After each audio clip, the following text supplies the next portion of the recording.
Hello, I'm Les Miller. Out for a walk just before church onto this old bridge from the 1920s, built here in the small city that I live in southeast Alberta, southwest Alberta really. What I want to do is a set of videos here and there as I feel moved, as I feel inspired on advice for new Seventh-day Adventist believers.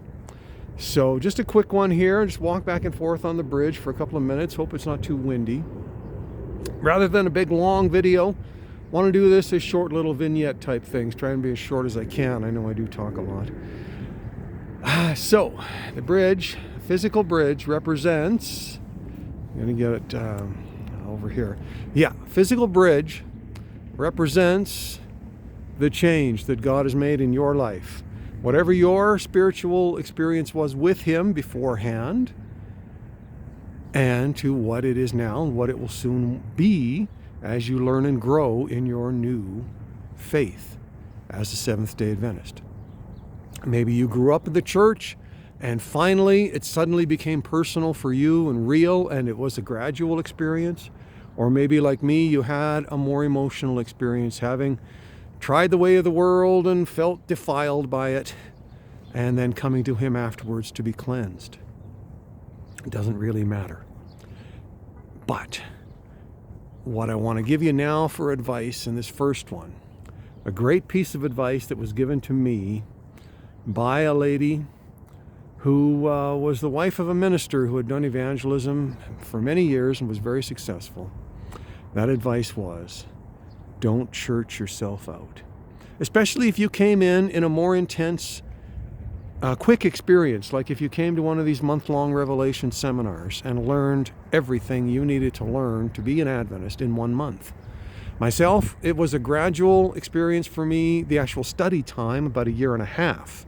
I didn't go to my first Revelation seminar until about another 1.5 years into being an Adventist.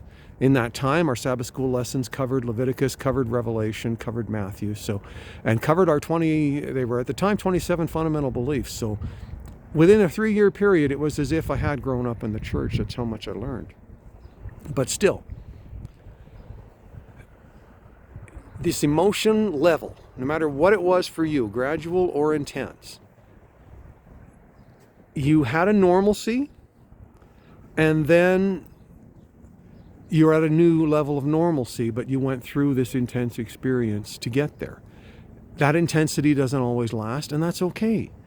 You can settle down into a new normal, and God will be with you. So you don't have to artificially keep that intensity up. So that's my first piece of advice.